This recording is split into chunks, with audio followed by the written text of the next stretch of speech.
Yo, what's happening? Check it, check it. Takes one bad look when having a Jeff juke. For me to juke nuke him and console get left hooked. Won't be effed with like Dave's with the funky flow doing jackass. Kev Smith at Donkey shows this junkie's mo chance. Passing a drug test, then you have a success against sin in a slugfest. I need another trip to Oktoberfest to prevent me becoming a sober mess. Instead of flying there through Ryanair, I'll use the TARDIS I built at my science fair. Free space and time with Marks and Mac, doing circles round them seas like shark attacks. Off with their heads by a sharpened axe. Celebrate their dead, this party's packed. We keep it old school like ancient artifacts, making the new school suffer heart attacks. Shout out to Mac, that's a wee collaboration we've got in the works.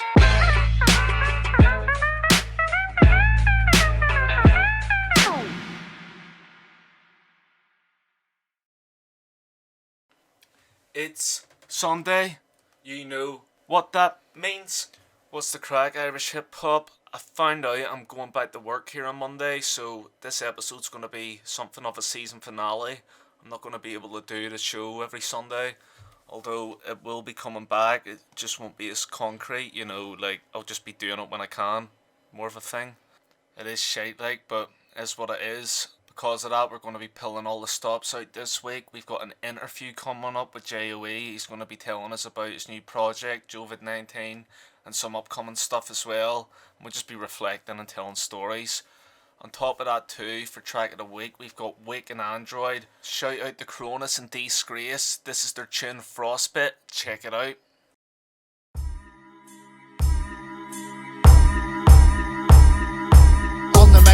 Corona's words form and swarm like locusts feeding on corn. I'm dragonborn, imperial soldier. I troop through the storm while laying more tracks than a prisoner of war. I roam for days and little to no sleep. Nightmares torment me like I live in Elm Street. This is Helm's Deep, dark clouds fill the sky. The worst night's drag when the best fly head dripping down the back of an act. The collar wax cut, handle the truth like a tangible facts. I lay in a bed of regret that I made. Dug my own grave, use my hands as a spade. There's a taste of toxic waste on my tongue, fall out in my head as I forget where I'm from. Grip slips of reality when I start rapping. Lose touch with my own species like I'm Dr. Manhattan. Stepping out the mushroom cloud with an afterglow. Hot packed with graphic poems, still pedantic though. It's acapella alchemy, get high fumes as we blast hellspawn like doom and clear the room. I might have laid dormant, but I tried to forewarn. A man need absence of torment. This is tonic for the torment. Face the blank page, tunneling through punishment and rummage amongst empties in this life full of guzzling. Stalling at the junction, still bigger in my function, trying to juggle all the substance plus match the percussion while I'm so blind and my perception impaired. But forever 2020 with my sights in the snare. We drop tracks in a house, share a daily affair. It's getting strange, there's indulgent trained bears as the beat blares. I'm ensnared, imprisoned in the riddance till the last start parts from a failing vision. My feet are frostbitten as I walk the cold. Far from home, I roam alone with my thoughts and my soul. My head and my heart on the drift apart, just to reunite the music and reunite art. My feet are frostbitten as I walk the cold. Far from home, I roam alone with my thoughts and my soul. My head and my heart on the drift apart, just to reunite the music and reunite art. I've been trying to pour my heart out into these songs, bare my soul and hope I feel like I'm writing my wrongs. Cause lately the rope I'm putting on is burning my palms, and none of my friends notice that there's anything wrong. See me acting a clown, comedian, joking around, juggle my problems till I'm dizzy and I need to sit down. Dry my sorrow, search the bottom of the bottle when it's empty. Only thing that sees a big reflection of me, just me drifting slowly between the dust and debris. Thoughts heavy enough to sink in the Dead Sea. I'm dead, wait a time, sometimes struggle to stand. These aging hands build castles in the sky out of sand, just for the tide to come in like a roaring hurricane. Caught up in a storm of self-conflict and I'm scared again. Lost it, nauseous, I carry my cross. It's the chaos, cautious like a kid in a mosh pit. My feet are frostbitten as I walk their cold. Far from home, I roam alone with my thoughts and my soul. My head and my heart often drift apart, just to reunite the music and reunite art. My feet are frostbitten as I walk their cold. Far from home, I roam alone with my thoughts and my soul. My head and my heart often drift apart, just to reunite the music and reunite art.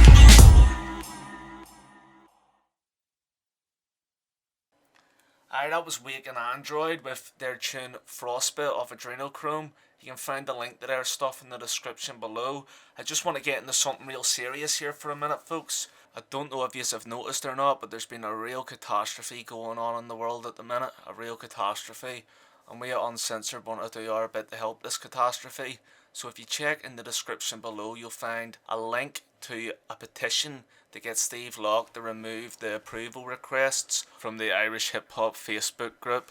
Come on, lads, I want to see everybody rally together. I want to see 100 names in this petition. No, I want to see 200. I want to see 300 names in this petition. We stand together and bring back the Irish Hip Hop group page. Aye, bring it back to its former glory. So anyway, we're going to get back into spitting here. Here's J.o.e. with some bars for yous, and then we're going to get into his interview. Check it. Big up Jason, 20 deck, Chef Boy D, check 1, 2, yo. Yeah. In this parallel universe, could hardly even tell what truth is worth. My daughters held the highest after that the music first. Your studio was cursed, but we push the truest work. I rap the songs of Belfast and tell them push the dirt. I'm proving that the words is the movement of earth. I'll even take a nail to see if losing hurts, but made a brace to feel with illusions I flirt. Instrumentals in the set and splits, sugar rattling just like the rip. Ghost of visuals, a torment the script. Smoke gathers from the mantle, get the scent of it. It's only real heads that deliver gather with. Northern Irish rock, I'm the definite. And those in the 90s clothes that is fucking ripped. And all the boom bop junkies are the residents. The old school steppers, those rapper through the letters. Those who abuse the lettuce, and all the brute collectors. Those who said that this rap is a craze. And the sounds amazing, rounds are throwing fucking hand grenades.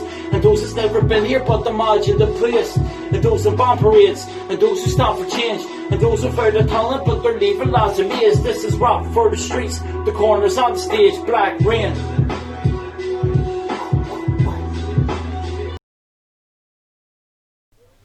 Well, mate, what's Craig, happening? mate, you all good?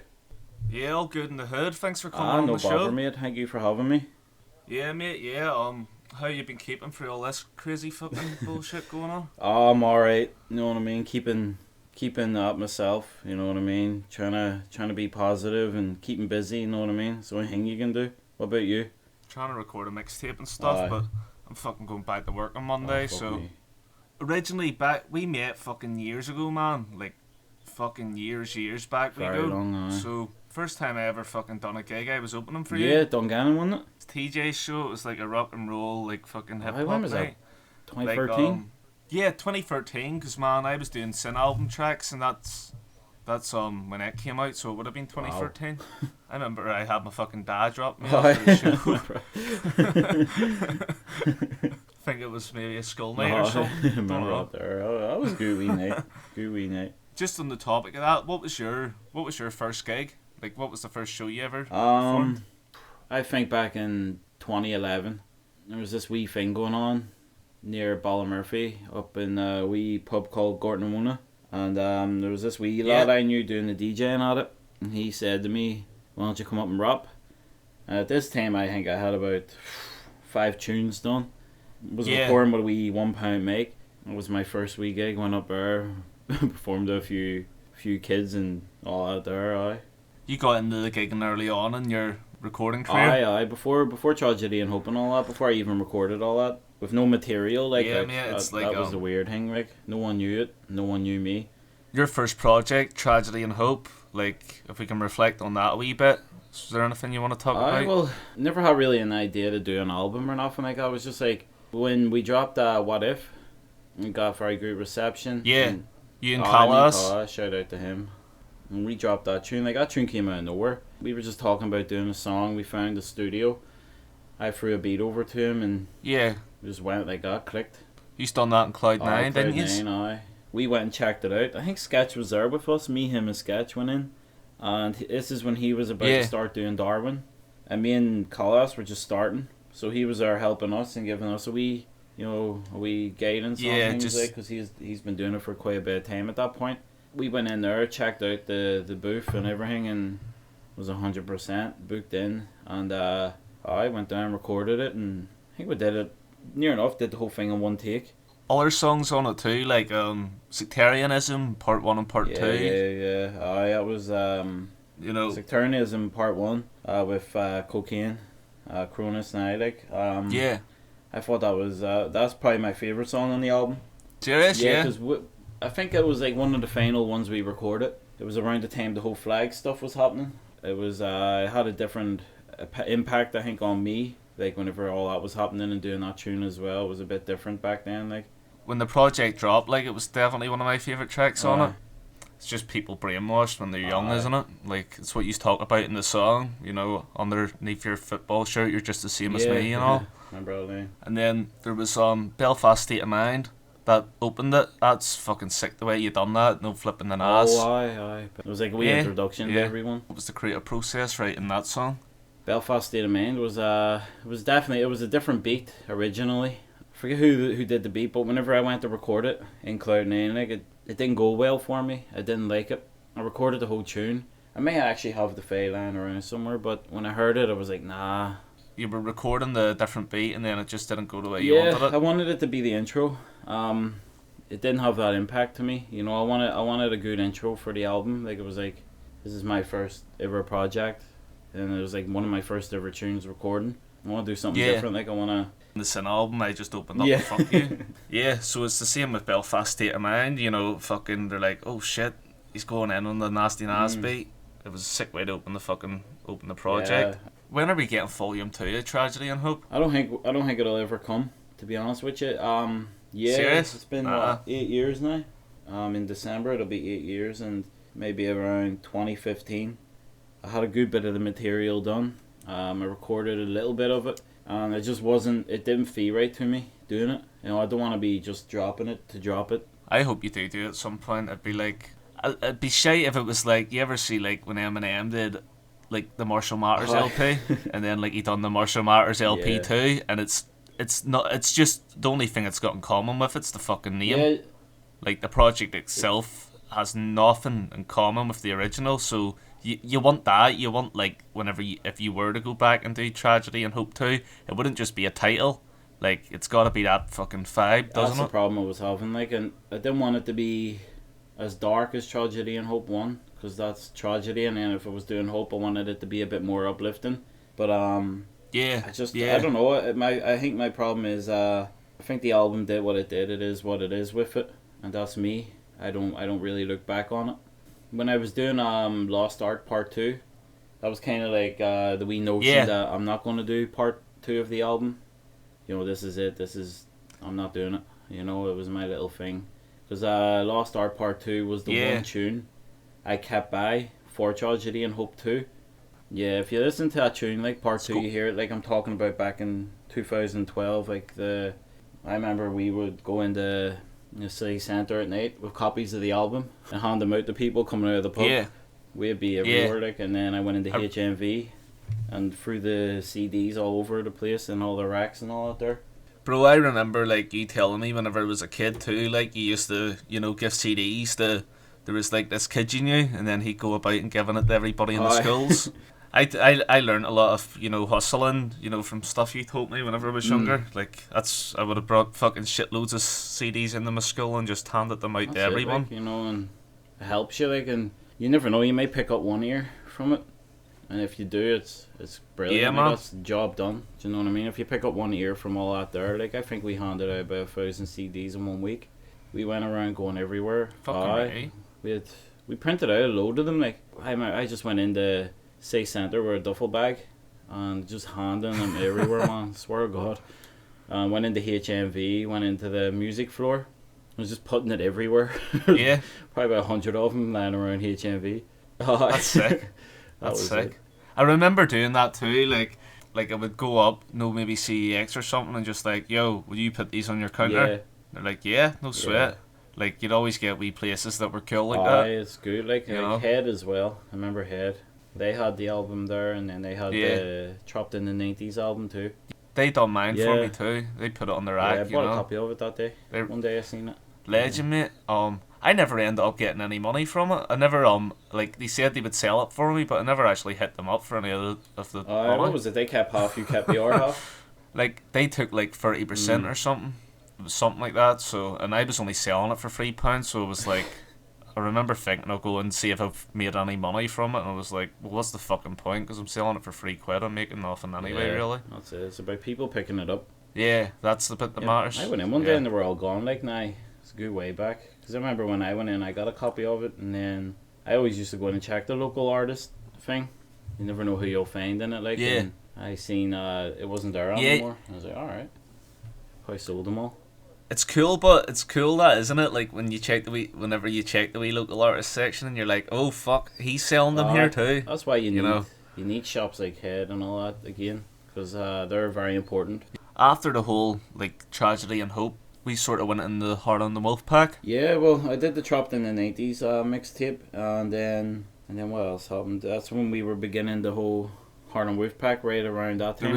What happened was we done the Redemption song. Remember that? We done that on as you say, Trapped in the 90s. Fucking from that, you started a group chat with me and Alex. Like, yo, we should be like doing a group together because the chemistry was off the charts. Well, yeah, and then I was like, well, we'll bring Matt in. Do you want to bring Matt in because he had his basics down, you know, and he had only started, but it was like, you know, you could see something there. You always knew he was going to be good. Like he is fucking dope as fuck now, but like you always knew he was going to get there. Yeah, that's Thompson's or something like that. I remember I met him. I don't know if he recognized me or I noticed him being an artist or something like that. Can't remember what happened, but it was like late 2012 it was, and ever since then we've been clicking, working together from that. He's just grown. Like to me, he's one of the best in the island. He's dope as fuck, mate. He's definitely underrated. To me, it's a lot to do with. See, once he starts getting the shows, he's got that same vibe as Roscoe Sauce. Do you know what I mean? It's like a mix of the old school and the new school going into the Wolfpack stuff. Like, that's where I would have learnt a lot about fucking what hip hop actually was. Yeah. I was like the pop of the fucking group. Yeah, you were. No, we were all like near enough the same age, and then Wee Man came in. But like, yous all knew your shit, and like Terry knew all the fucking, like, he's a fucking encyclopedia of fucking like pop. Like, you talk to him, he's in the fucking DJ and breaking. Like, it's not what he hasn't got one passion, it's all of it. And like, he's just a fucking super fan. Yeah, shout out to Terry, like, big time. Yeah, like, he's a good man, like really good man, and his knowledge is infinite, like with hip hop. Like, do you even like, he had a video up today. It's dope as fuck. You should check that out. Breaking Free. This here, like, really cool edited video, and then like you see him doing the breaking, and he's doing lyrics, before it. Yeah, it's just different. It's different. I'll have to check it out. Do you remember the time we went down and their fucking farm was on fire? We got like the promo fucking photos. I remember that. I remember all that there. Jeez, that's all gone now, though, isn't it? Where was that? Like, what was that building called? That was in behind the menagerie. Yes. It was like at the menagerie, and like we all went down, and you were going to show us all the fucking graffiti. Like, I was from Ballyclare, so I didn't know like much about fucking Belfast or something. Like, I was still young, so I haven't been about it much. We went down, we went in, and there was this here big fan just fucking had been torched. It was in flames. And our natural response was like, yeah, let's get some promo photos around this motherfucker. As you do. Yeah. I remember all that well. Did you have the balaclava with you that day? Sorry? Did you have the balaclava with you that day? The ski mask? Probably did. I always had one around me, like. Never know. You know, you might need it one day. Yeah. That's the same place we done the Hills Hinchman video. Yeah, jeez. That was classic.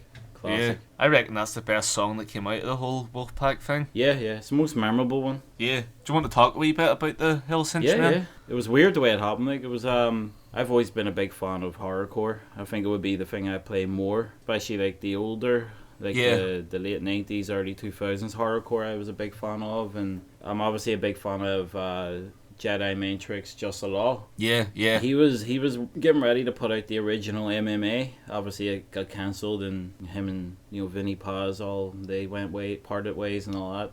Yeah, that blew up. So it was like he was one of the best ever, and I heard his tune he done with, I think it was Poetic Justice. I forget what you call it actually, and and then he was just dropping Wolves Eye. Because it was like poetry that we were fucking going to use the beat. Yeah. I remember, like, I loved it. I loved that tune. Even to this day, like, I bump it, like, and when I heard it, I was like, oh, I write a quick wee verse, like. dedicated to him. That's where the reference comes from. I don't live in a house, I hunt one daily. It was always like a reference, like a wee, nod to him. Obviously he's not going to hear it, but to me it was a big thing. Yeah. I went down, I was in home studio at the time. I think I was recording, could have been recording Chopped in the 90s or something like that I was doing. And it was a Halloween day. And I found the beat on YouTube and I was like, oh, I'll do a wee video. So I put the wee video up on Facebook, and I think then I sent you the beat, and then I think from there we just made the tune, and it was a classic. Like, I really enjoyed that. Yeah, I remember, because like we were in the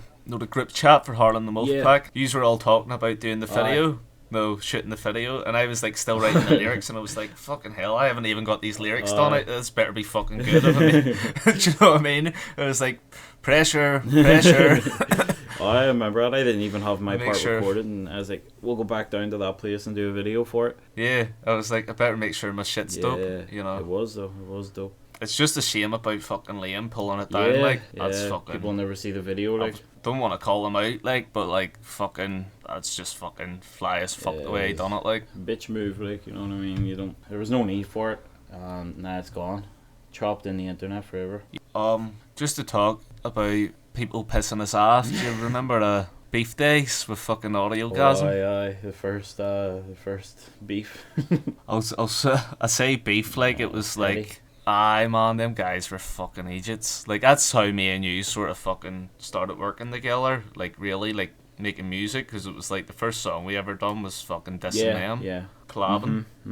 Yeah, we went in at them on your album. That was our first tune together, wasn't it? Yeah, that's what I mean. It was the first time we sort of, like, we always were mates, but like we never made a song together. True. Yeah, it was just them battle bars, fucking talking about these fucking fake American wannabes. Oh yeah, remember them days, man. Everyone was putting on the American accent.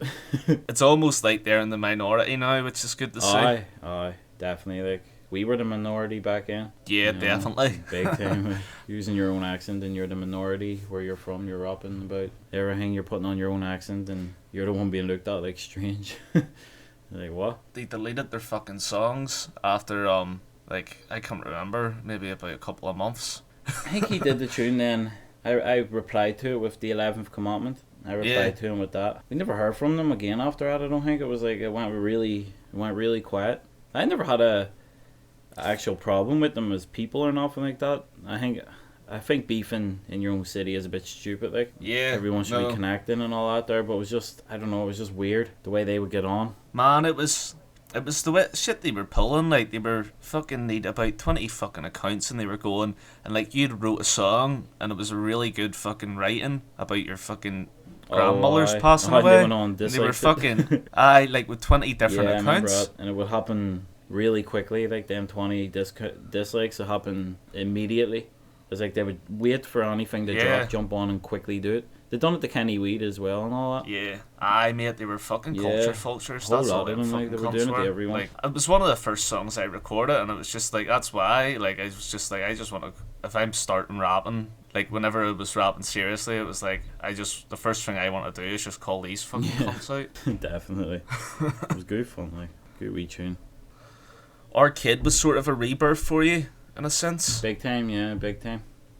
That was like you stepping away from the horror rap. Yeah, I was doing the horrorcore for ages. Like, when I did Day and Night, that mixtape, it was kind of like, the day was my old style. It was like me thinking, all right, you know, I just want to make horrorcore now. It was like a wee transition. Yeah, but like, the horrorcore, it's always going to be my roots. Like, I love it, I really do. Like, it would be what I would play more of, even today. Yeah, I'm the same. Do you know what I mean? Like, I'm the same. I love it, like, I really do. I really enjoy it, and I think I got burned out on it. I was just dropping too much. I think at one point, after I did the Day and Night, then I did the Living Dead, and then I did Cane Hill. You know, and that was all in a year. Like, the 3 albums were all done in 1 year. Yeah, how many ways can you rap about raping bitches or like cutting people's heads off? You know what I mean? And I always wanted to do a tune with Mr. Morbid. He's up there with Necro and Haid and all that there. He's one of the best horrorcore artists ever. And I've always wanted to do a tune with him and step down from the whole horrorcore thing, then the tune Array. So, you know, it was a big thing to me, like, you know, and it made me miss doing it. Just a bit of context that people like Mr. Morbid and you have like a track coming out. I previewed it for about a few days. Back in about 2 months ago, I put it out on SoundCloud for about a day or two and then took it down. But the track came about, like, I've been talking to him and Melf. They were doing the new album around the time I was talking to them. And we were just chatting away and all that there. And Melf was saying, have you got a beat? So I was looking around for beats. I was talking to Tony Mahoney. He did the beat for it. I threw it over to Morbid. I did my first verse on it, just so he can catch kind of like the whole feeling to it and all that. And he came back with his verse near enough right away, and jeez, like, it was, oh my god. I've never been that afraid doing a tune with someone else because he's so ahead of a lot of people lyrically. Aye, and like, you've got to be on par. Yeah. And then that's why I was like, right, I need to do another verse. So I did another verse at the end. So it's a banging track, like a really good tune. I'm really happy with it, and it's fucking crazy, like, how, you know, you can just network with these people now, like, you know, people that you would have been growing up on. It's mad now, isn't it? Do you know what I mean? Like, if you were thinking as a kid, like, you'd ever be doing a song with Mr. Morbid or Stickman. Yeah, Dead Prez. You know, you wouldn't fathom it. No. Back in the day. It's weird now, like, I just chance the arm. That's what I did with Dead Prez after the gig. I was talking to him and they liked my thing. I was kicking a verse for them and all, and they liked it. And then it was M1 who gave me the email. Like, they're just winding me up, I thought. And then I emailed them and they're like, yeah, send us a beat. It was Alex did the beat. Alexander did the beat. And when he did the beat, I was like, oh my god, this is perfect. And then I kicked my verse. And it was meant to be originally Stick and M1 on it. I did my verse, I was waiting on them. But I think M1 was going through some stuff with his mum and all that there, so he couldn't do it. And then Stick got his verse done. And then that's when I added the final verse onto it. And yeah, mate, Blood Tears, mate. It's fucking, you know. Big up Alex on the beat. Going back to Arcade, so Titanic Town. Yeah. What was the creative process writing that there? That would have been the lead single. Or, yeah, it was, yeah. You know, from my perspective. Yeah, just the whole album in general was kind of like I wanted to, because I wasn't living in Northern Ireland for a couple of years around. Right. I would move back. You were in Drogheda. And I moved back and I was like, it made me more proud of being where I'm from. You know, I realized how much I missed being home when I left home. And I think I wanted to do an album kind of like a dedication to where I'm from. Just paying homage to like the place you grew up in. So there's a lot of references in the whole album. Like Invisible Sun is a nod to the original song called Invisible Sun by The Police. Back in like 1983 or something, they did a music video in Belfast during the Troubles. Yeah, that was the reason I did that tune as well. And it was kind of like I wanted a track to reference a different thing in Belfast. And Titanic Town was started. I forget who gave me the movie. I remember I was watching the movie. I think it was my dad or something, and I was watching it and I heard the start of it is from the actual movie Titanic Town, where I say, what about a song where nobody gets killed? Like, geez, it'd be nice to do a wee song, you know, showing the beauty of here. And obviously one of our well-known things is the Titanic. And it's just like, right, this is it. Made the beat, did the tune, and that was all. And Arcane Soaks did the music video. It was cool seeing Dirty Devs. Aye, Dirty Devs, aye, my man, aye. You know, we were talking the other day and it was like he was like your number one fan back in the day. Yeah. Now he's an MC too. He's brilliant, like, it's good to see. Just moving away from Arcade, COVID-19 out now. Yep. Project. You've got the visuals up for Street Dreams. Aye. Do you want to talk a wee bit about that track? It all just came out of nowhere, like. I've been working with AK420 for a wee way, like. He did a bit of the production on Arcade, and me and him have been working. Yeah. He's done about 5 tunes on the new album, so we had that beat laying around. I said to him, can I whack a few bars over it? And he's like, work away and all that. So it was a whole thing when the lockdown came in. I had that beat laying around, and then I just recorded it all and put it out, and I was like, alright, that's pretty sweet. Then I just did the rest of the tunes all in the next day. Put the wee EP so like out. You You done it all in 2 days. Aye, 2 days I did the whole thing. Fucking right, man. There's nothing else to do. Fair play to you. Fair play to you. It's crazy. It's crazy. Like Matt done the same thing, didn't he? Yeah. No, with quarantine and he chill. put his out the week So before me. it's just like coming full circle, you know. For your Aye. collab project. 20 You deck. know. Yeah. 20 deck. No 20 doubt. deck. That's the name, That's isn't the it? group name, 20 deck. Me and Czech have been working on an EP, I think now for nearly a year now. We've been flirting with the idea for a year, and we've been doing tunes for the past few months and all that there, and it's near enough done now. We've near got the whole thing done, and hopefully we can get it out next month. Yeah. And it's just Oh man, I banging, can't wait man. to hear it. I've had so much fun doing it, like, cause it's me leaving my comfort zone. It's not boom bop or nothing. It's just like me leaving what I always knew. Are you going in the more Czech style? No, not even that. It's more like it would be like sort of like a West Coast style. Yes, Yeah, mate. and we're hopefully gonna have a single out next week. I like the sound of that. That's something you don't see much of that, like, no, over Yeah. here. And Matt's crazy on it. Like he's done brilliant. I say it would sit him to a T, so it would. It would sit him down to a T. Aye, doubt. yeah. It's reinvention. Aye. You know, leaving your comfort zone and trying to put yourself in the uncharted water. You know, it's part of being a good artist. That's trying new things. Aye, and I'm really happy I did it. Like, big shout out to Chef Boy D as well for the contributions on the EP. He's on one tune and he's produced as well on it, and did a bit of the mastering as well. And Another person that was on the project, you've obviously got the track with Check 1 2 on it, but you've also got Matt AB. oh, I'm at AB. You know, yeah. on the COVID-19 Yeah, project. Can you talk a wee bit about the Belfast to Dublin song? Aye, sorry, I know Matt AB for a wee while, even before I met him in person. I knew him, and I've always liked his flow. He reminds me of do you know Lunatic? MC Lunatic. He has Lunatic, the late Lunatic. Yeah. He's always reminded me of him. I don't know why, but I don't know. Maybe it's just me. But he's always came with that flow and stuff that he had. I've always really liked it, and we did a tune back in 2015 on the Day and Night album project, and then we did the City Light tune, and I just had this beat, and I did my verse, and I was like, this is perfect for him to jump onto as well. You know, come right in after me. Yeah. Kick his verse, and he smashed it. Like he's a real dope artist too. Like.